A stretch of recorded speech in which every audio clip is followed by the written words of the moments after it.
জিবরাইল আমিন নবীজির দরবারে আসছে। হুজুর আপনি কেমন আছেন? আল্লাহ জানতে চেয়েছে। যদিও আল্লাহ সবকিছু ভালো জানেন, তারপরও আপনি নবীর খোঁজ নেওয়ার জন্য আল্লাহ আমাকে পাঠাইছে। জিবরাইল জীবনের শেষ বারবার আসতেছে। জিবরাইলকে নবীজি বললেন, জিবরাইল আমার কাছে অসুস্থতা লাগে, খারাপ খারাপ লাগে, শরীর ভালো লাগে না। জিবরাইল আমিন চলে গেলেন। পরের দিন আবার আসছে। হুজুর আল্লাহ জানেন, তারপরেও খোঁজ নিতে পাঠাইছে। কেমন আছেন গো নবীজি?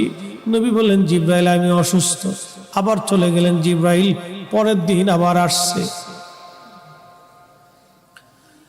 আবার এসে খোঁজ নিয়ে বললেন, হুজুর আপনি কেমন আছেন? নবীজি বললেন, জিবরাইল অসুস্থ আমি। জিবরাইল আবার চলে গেলেন। চতুর্থ দিনের মাথায় জিবরাইল আসছে। একা আসে নাই রে, মালাকুল মউতকে সঙ্গে করে নিয়ে আসছে। আহা, আমাদের কাছে মালাকুল মউত আসবে, জিজ্ঞাসা করে আসবে না, কিন্তু নবীর দরবারে মালাকুল মউত আসছে। এসে নবীজিকে সালাম দিলেন। হুজুর অনুমতি দিলে ভিতরে আসব। নবীজি অনুমতি দিলেন।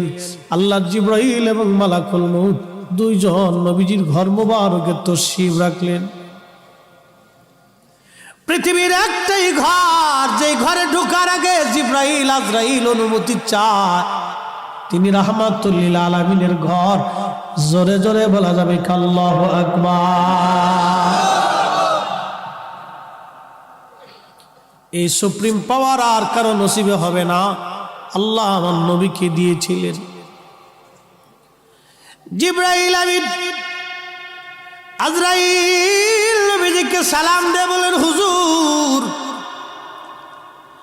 আল্লাহর পক্ষ থেকে আমি আজরাইলের উপরে নির্দেশ, আপনি যদি চান আমি জান কবজ করব, যদি না চান যতদিন ইচ্ছা আপনি পৃথিবীতে উম্মতের মধ্যে থাকবেন গো নবীজি।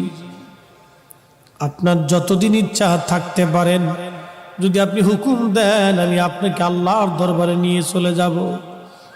আল্লাহ আমাকে এই হুকুম প্রদান করে আপনি নবীর কাছে পাঠাইছে। ইয়া নবী আল্লাহ, অনুমতি যদি দেন, আপনার যেইভাবে অনুমতি হবে আমার হুকুম সেইভাবেই হয়েছে। হুজুর